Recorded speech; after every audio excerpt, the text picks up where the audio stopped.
Good morning, and once again I would like to introduce myself. My name is Idris Matu Segawa, and thank you, Arafat, for that wonderful interview discovering underground talent. And if you are an artist out there and you think you have the potential to become a superstar, don't worry. Anytime we shall be coming to you to discover you. But as it goes, every Friday right here at Morning at NTV, we talk about the arts and entertainment industry, new developments, what's new, and how do we move forward here in Uganda.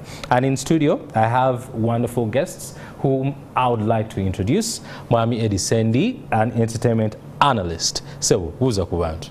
It's always a pleasure when I get the chance to sit here.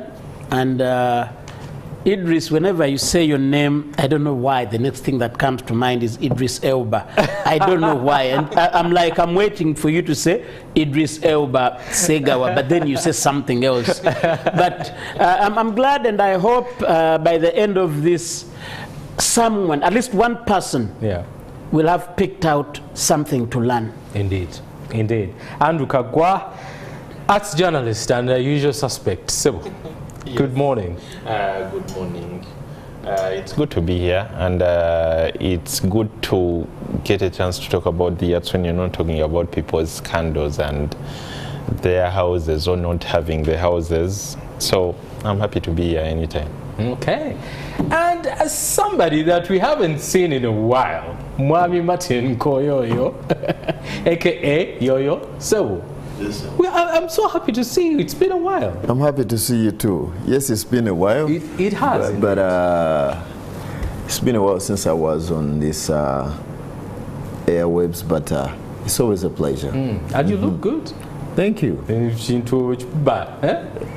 Indeed. Well, to start off our conversation today, we are talking about new changes that have been done under the UPRS, which is the Uganda Performing Rights Society. And some of you might not know about this society, but this is the chance. This is the platform to talk about anything, entertainment and arts in Uganda. But before we start our conversation, Mwami AT NTV, I want to just ask you a little bit of the interview that we've been watching. Arafat, our underground reporter, was talking to a few artists who trying it out in an unconventional way, one might say. These are underground artists. Yeah. Yes. Why do you think we have so many of those artists who are undiscovered? One, you see, art, entertainment is one of the sectors where there's no interview. Yeah. Anyone who, if others can, I can. That's the rule in the art industry. Two, there have been so many rags to riches in the arts industry. Indeed. And there are so many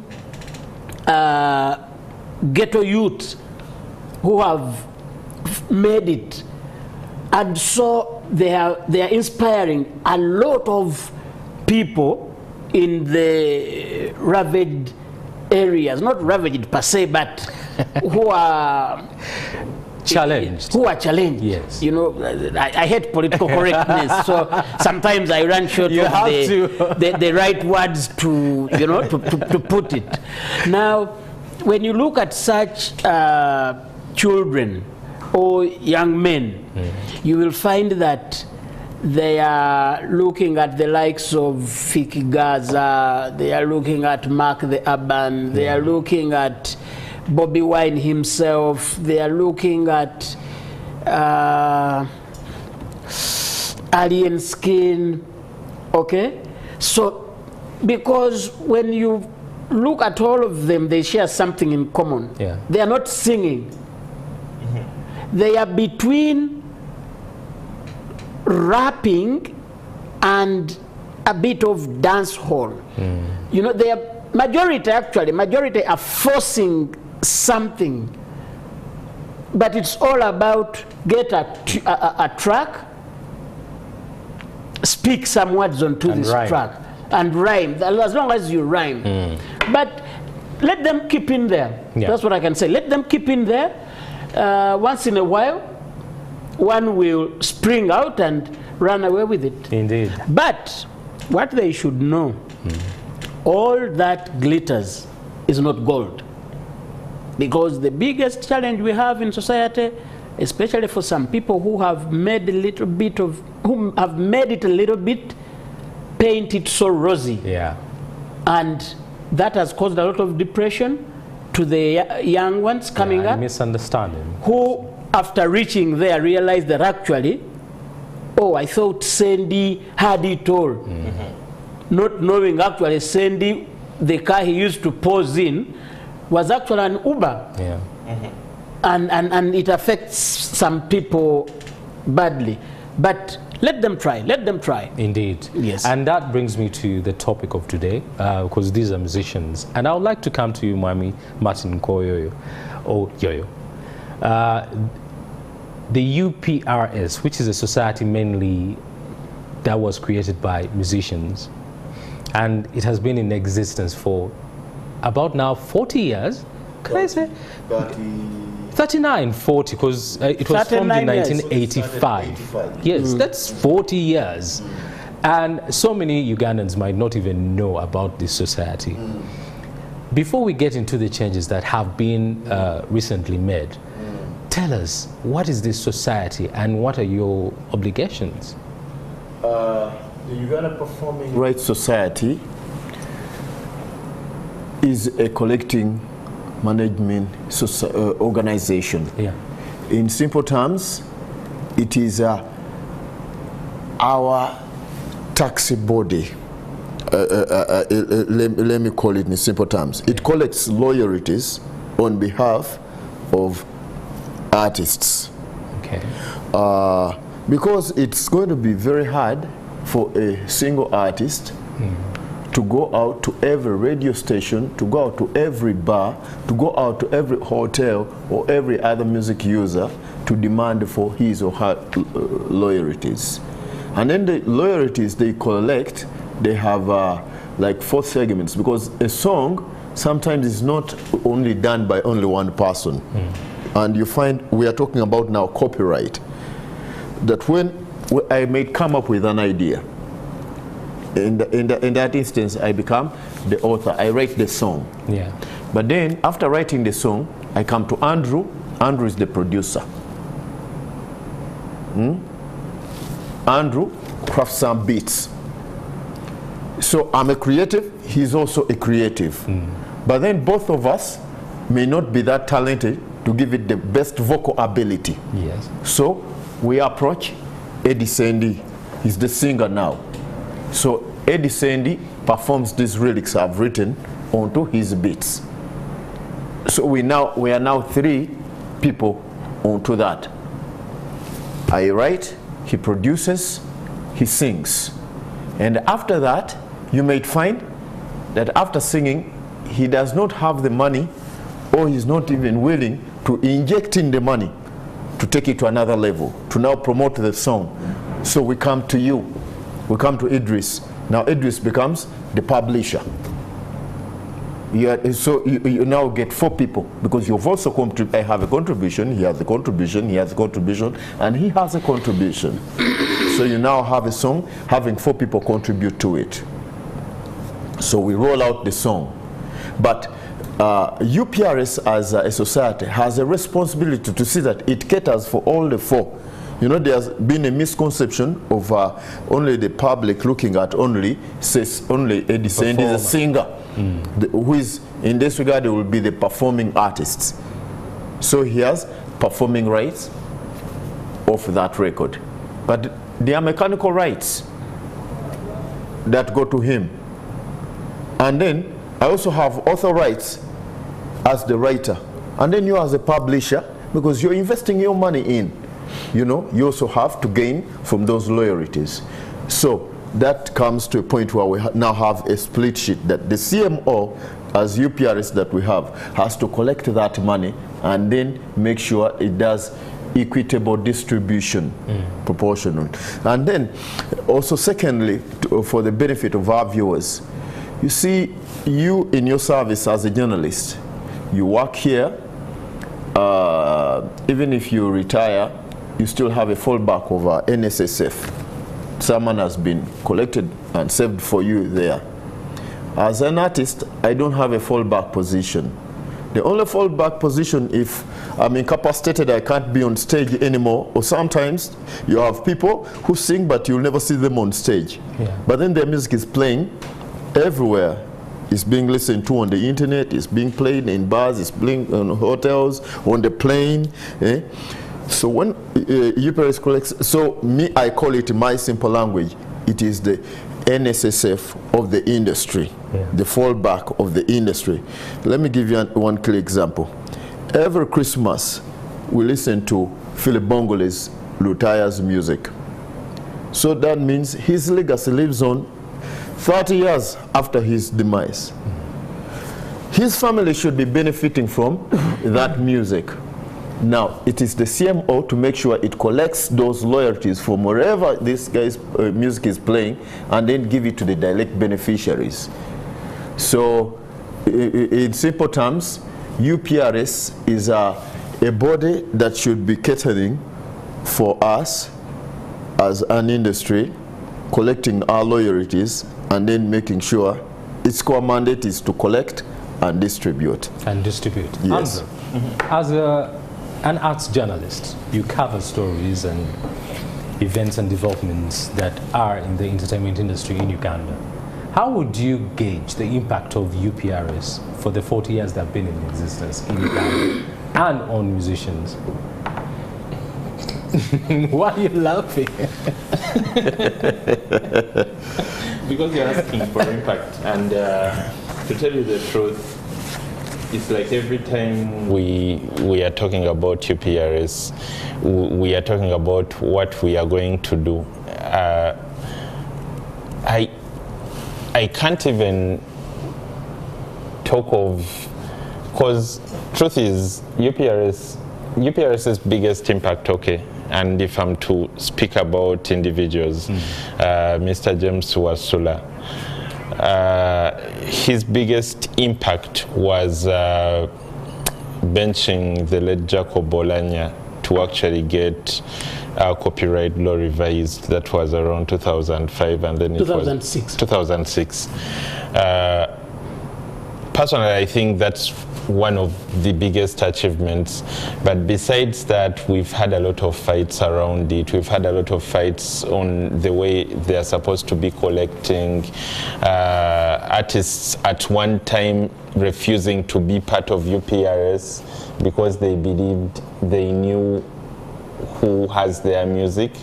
There was a time the so-called big artists refused to be part of UPRS. So it's always been a learning process, and it's always been what we are going to do, not necessarily what has been done. So gauging impact, we are yet to be there at the moment. So there is none? Would you say that? Or it's not felt as it should? It is hard for me to say that there is impact after 40 years. Oh, wow. Mwami Edisend. Yes. You as a stakeholder, because Mr. Nkoyo has explained that it's from the composer, performer, producer, publisher, the supply chain basically, or producing art. Everyone falls under the UPRS and they benefit because UPRS is a collecting body, not so? Yes. Yeah. Do you feel the impact? Or are you falling in the same boat as Andrew? The impact is hard to feel because there are more negatives than positives. You know, whenever there's something that's trying to come up a little bit, then it slides back. You know, if it is scoring marks that we are talking about, as someone in first term gets a 12%, then second term gets a 3%. Now, you feel like, what's going on here? But the biggest challenge that we have, and to which I have some solutions, is that the government does not like to see that society prosper. Yeah. And that has been exhibited through the way the government relates with the collecting body. We had a CEO who was very instrumental in starting up UPRS. How he devised the means of paying artists, that I don't know. And I have never had a chance to ask him, but I will one of these days. At least he would once in a while invite an artist and pay him some 300,000. Mose Radio was once paid 700,000, and he said, what is this for? People were paid 300,000, 1 million, 1.5, 200,000, 250,000, stuff like that. There would always be an envelope and a ready cameraman to take a photo of somebody. For accountability. 5 years ago, artists said this guy is not doing what he's supposed to do. They convinced government. For the benefit of the viewers, UPRS is regulated by Uganda Registration Services Bureau, a government agency under the Ministry of Justice. So the regulator came in and kicked out Mr. James Wasura.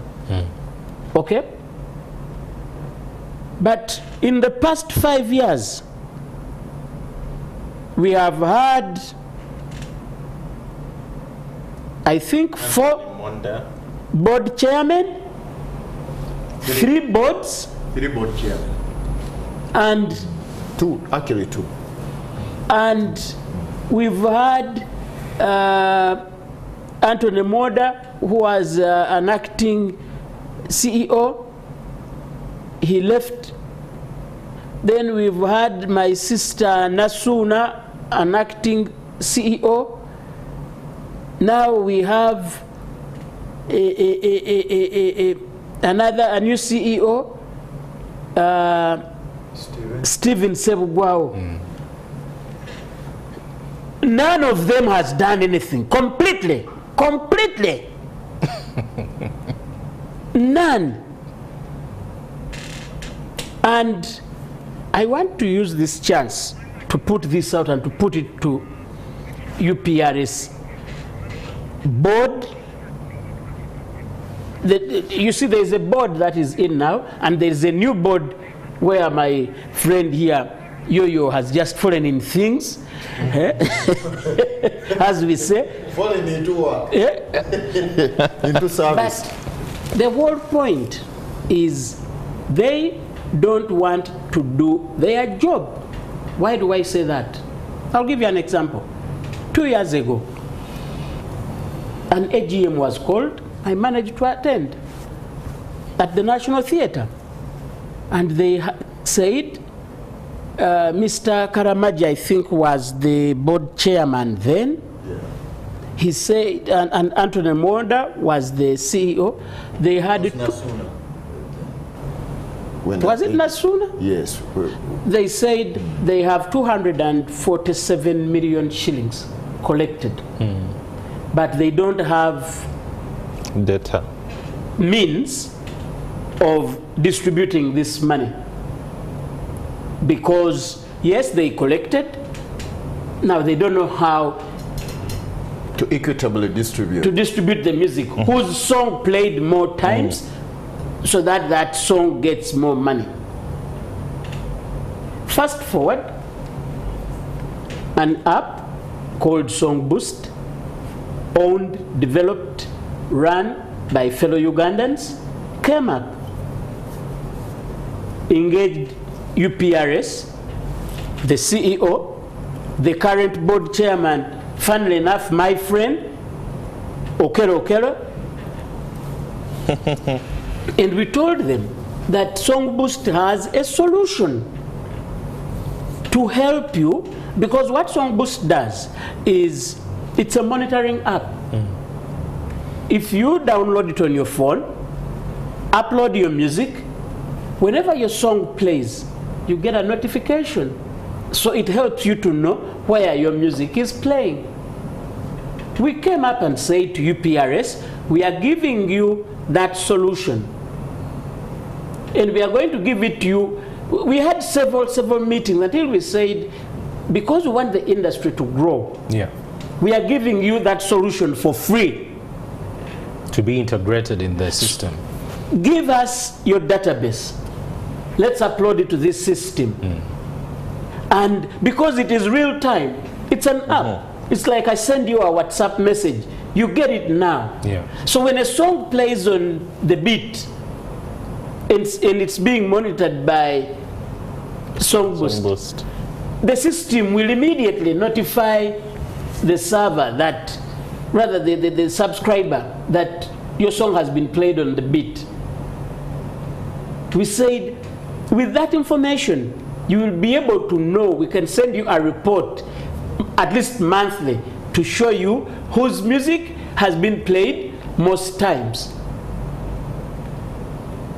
It's coming to a year or thereabout since we made that offer. And the guys don't want, and they ignored. Well, so now, with such people, you can understand why Andrew says that there's no impact. There's no impact. All right. So I want to come to you, Mr. Martin Koyo. Yeah.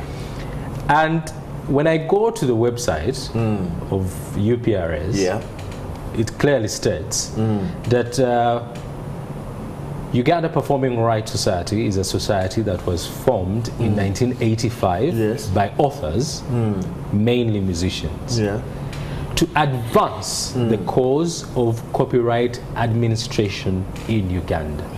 To advance copyright administration in Uganda. But when you go down, you realize that UPRS is recognized by the government as a collecting society. So one might read these two statements and they seem contradictory. They are not. Explain. To advance copyright administration in Uganda.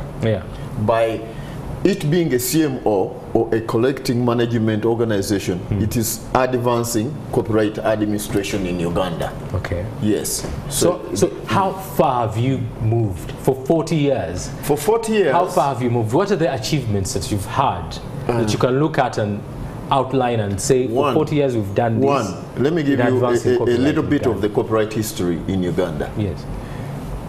From since independence, we were being run by the UK society, our colonizers. They only left after the Idi Amin turmoil in the 70s. So thereabout, Uganda didn't have copyright administration. Then Mr. Wasulas came up with that idea of coming up with UPRS in 1985. But then it was never recognized as a CMO until after 2006. That was after the amendment of the Copyright Act. Okay? So, yes, it's been around for 40 years, but it wasn't collected. And when in 2006, it was by the collecting for musicians, for publishers, I'm talking about authors of books, it was collecting for film. It was only much later on when other CMOs now were collected to collect for those particular bundles of rights. That is for the filmmakers, for the authors of books, and then independently leave managing music to UPRS. So there's been some stride made there. But then, as we can all appreciate, that this is corporate management is something exotic. It's new to Ugandans, to the society, to the players. Like so many technocrats in other fields will not even understand what we mean by UPRS. So there's been a lot of having to, first of all, sensitize the public on what copyright management is, or how we can manage copyright. The artists themselves, many are too green about even the split sheet, that's why you find, you've been hearing artists saying, I came to the studio and they paid you, but they don't have any agreement. Okay, so you don't have any claim on my song. And then the producer saying, no, you should also pay us. So there's been a lot of ignorance, first of all, about corporate management. So I believe one of the challenges is actually the ignorance. And then, like Mr. Eddie Sendi has told you, I think we are trying to engage government to see that we get the political will that there needs to be. Because as you may realize, that there's that element of collection of revenue. That means, like it or not, it's going to attract political interest, because there's that element of having to collect revenues. Now, as you may appreciate, he talked about 2022, them having collected only 247 million that was there. But an entire industry, if the industry has say 1,000 artists, split that into an equal share, you'll find that it's laughable. It's laughable for an entire industry to be having to distribute only 247 million among artists.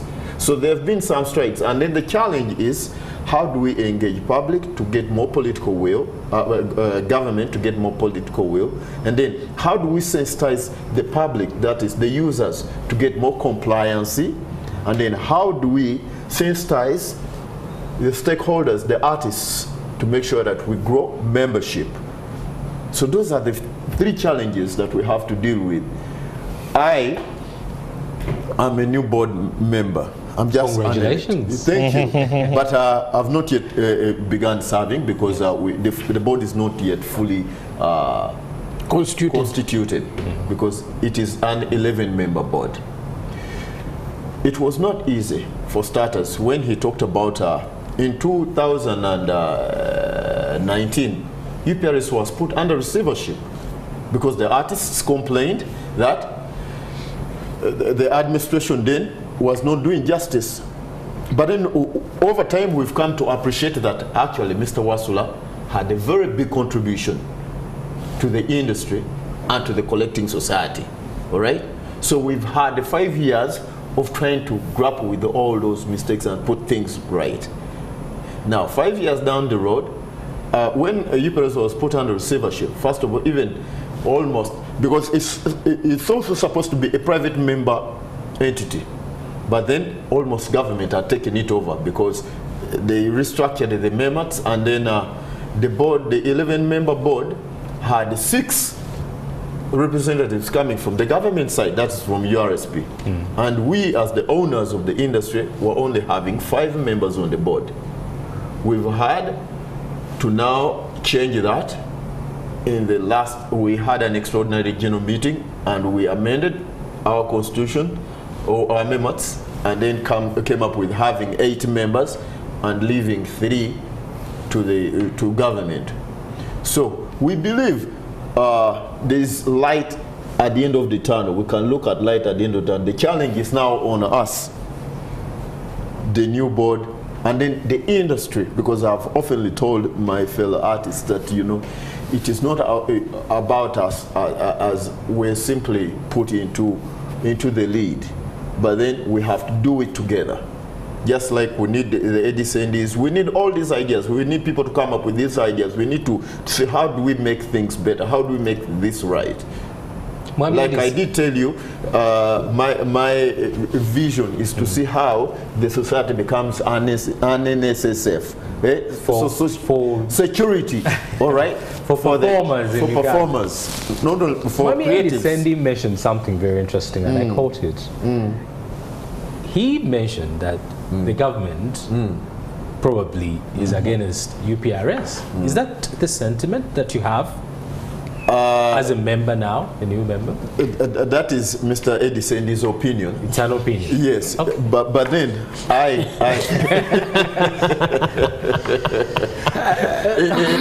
in my words, I told you that there's even the people in government. There's been a lot of misconceptions and ignorance about what a collecting society should be like. That's why I told you we have to do a lot of engagement. We have to engage government, tell them, show them of how it could be a solution to the unemployment, to the,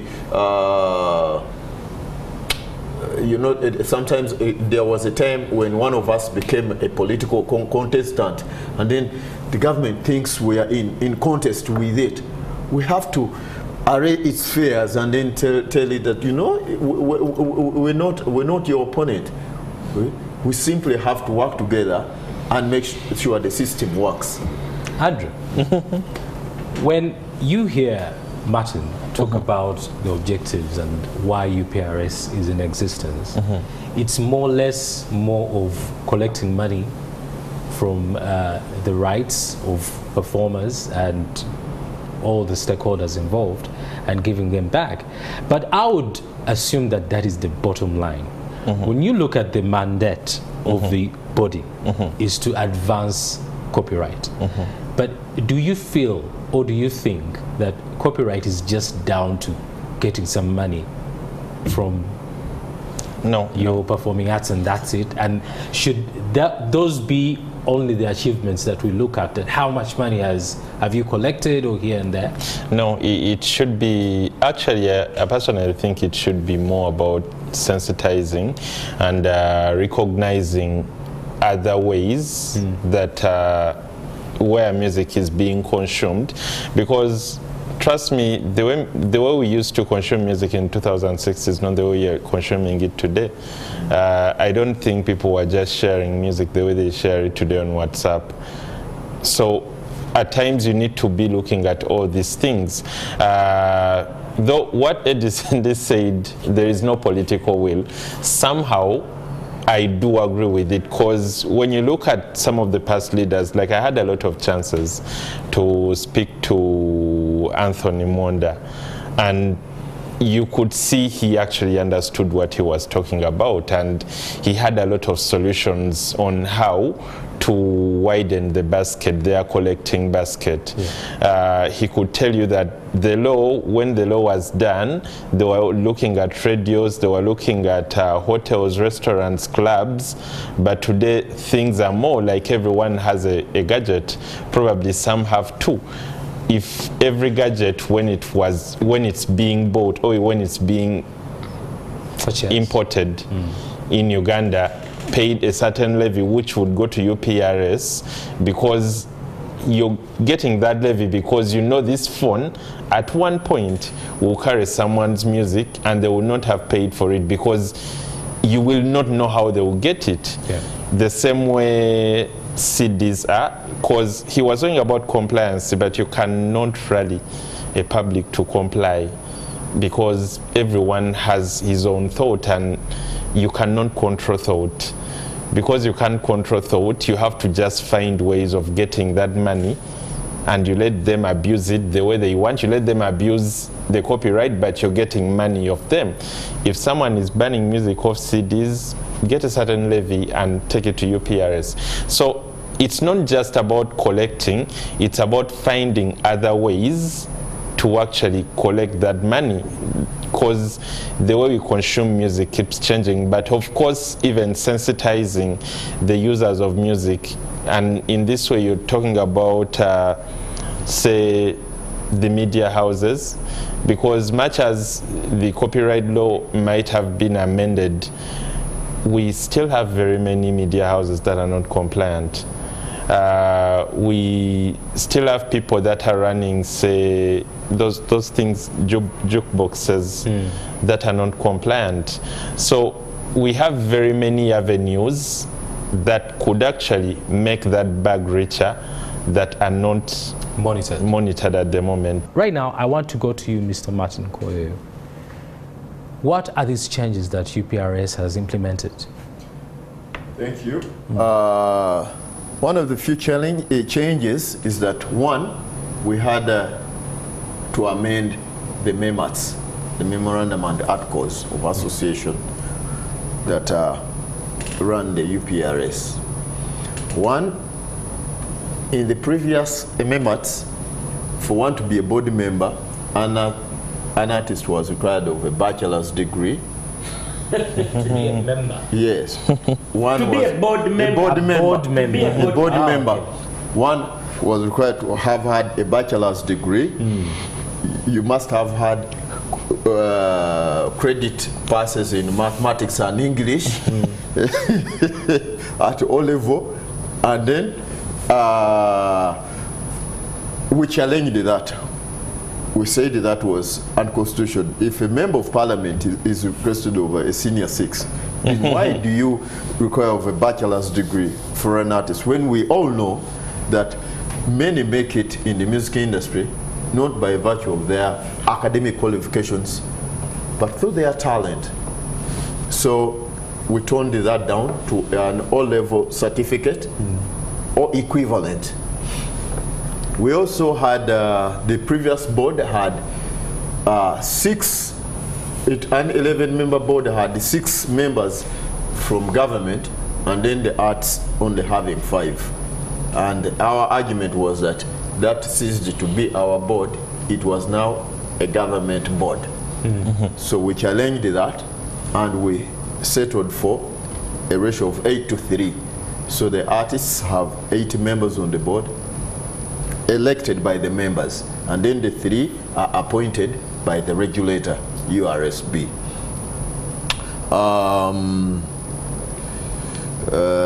So those are some of the few changes in the members. And then we had an AGM last month on the 12th, and then we elected a new board. And I'm happy to say I'm one of the 8 elected board members representing performers. Indeed. Also, the other change was that we said publishers will have 2 representatives on the board, writers will have 2 representatives, performers 2 representatives, and then publishers 2 representatives. Me and Alan Tonix are the representatives for the performers. We have Ray Signature, or Mr. Mugera Raymond, Joseph as a representative for writers, and Lanisha Nambuya. Then we had Prince Nick Nyombi. We have Prince Nick Nyombi and Susan Keronen representing publishers. And then we have Ebangit David Otio, or commonly known as Washington, producer Washington, and Atin Pro, Mr. Msoke Martin, as the representatives for the producers. So that is the board. We are yet to receive the 3 appointed members from our regulator, URSB, to fully constitute the board. All right. Yeah. These changes, they sound very glorious. What are the benefits do you plan to attain from these changes? One, I've told my fellow creatives from day one that it is a very big challenge. All the challenges cited here. Of course, how do we transform the society from collecting what I refer to as a laughable amount to something sizable, something that an artist can sit back and say, I have my social security lying in there in UPRS. It's a very, very big challenge because, like I told you, it involves revenue collection. Then we have to do a lot of engagement. We have to engage the government to make sure it gives us the political will to make sure that it gets its bodies like UCC to get these media houses to be compliant, to talk to UCC to make sure that it affects the 70-30 rule, because you know there's by law media houses in Uganda are supposed to play 70% local content and 30% content from elsewhere. But then it's never effective. So we have to engage government. We have to engage URSB to make sure that the enforcement is done right. We have to engage local government to see how do we get compliance from bars, users like the bars. We have to do a lot of sensitization to make sure that users get to understand that in paying the royalties, they are supporting their artists, the industry. We have to engage the artists themselves to make sure that they be a part of this journey, that we have to do it together. Mwami Edison, yes, please. You've had the changes that have been implemented by UPRS. 40 years in the making. Are you excited about these changes, and do you feel they are going to make a change? Because you already complained, UPRS seems non-existent in your books. I will only cheer them on when something tangible is put in place. Yeah. Because I've been around for some time, and I've seen so many changes happening, and I've heard sweeter words said. I remember when Mr. Wasula was being thrown out, my friend Waiki Benda was the president of the Uganda Musicians Association then, and he came up chest thumping, and I remember Fina Mugirwa was also chest thumping and having hit the bullseye and going to make so many changes, but nothing happened. One other thing I'll make a point about UPRS is that these guys always make the same mistakes. For instance, the reason why the people that had said that you need to have a bachelor's degree to be a board member was because a collecting society, or as he equates it to an NSSF, this is a body that is going to handle a lot of money, okay? And it is going to be engaging so many government departments. It needs somebody of a certain level of intellect to be able to understand what's going on. Already, the benchmark that everybody is using, we all know the problems we are facing with it. That is the Parliament S6 benchmark. Because, to be sincere, members of Parliament, especially who are my friends, I'm sorry, but you have been a disaster. And one of the reasons why you are a disaster is because of that S6 or equivalent thing. Okay, because we are running out of time, Mr. Sandy. Please. You mentioned earlier that Songboost had offered a solution. Yeah? The offer still stands. Thank you. It still stands. Yes. There is something that Martin mentioned earlier on, and I think also Andrew mentioned about compliance and monitoring. And from what you explained is that Songboost as an app, as technology advancement and option, provides that kind of missing gap and fills in that need to monitor and know who needs to be distributed on where. What else do we get from Songboost? You're offering them, but what else are they going to get from Songboost? To the viewers out there, Songboost is an app. If you are an artist, if you are a promoter, even if you are just a business person and you want to monitor your ads playing on NTV, on KFM, on Dembe FM, you don't need to be watching the TV. You download the app, you subscribe, and you can be able to monitor your adverts and music.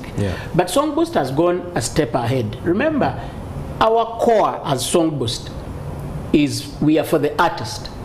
Now we've gone ahead to help promote artists' music on, I'll mention this here, on KFM and Dembe FM. How do we do this?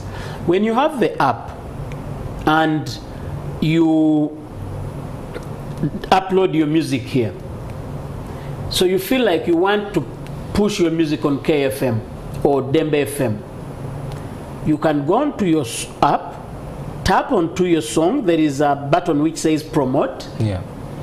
We use technology and we get a hook out of that song, a 30 seconds hook. You pay some money and it is played 3 times every day for a week on a radio station. Here is the advantage. 1, the radio station's music scheduler could hear it and get interested into the whole song. 2, the viewers will love it and then ask for the whole song. 3, even someone who wants to use your music will be in position to use it because they are listening to the most interesting beat. Well, so there's so many advantages of song. Because we have run out of time, but I would like to thank you, my panel today, for coming through and having such a very important discussion. These discussions will never end and they are quite important to have.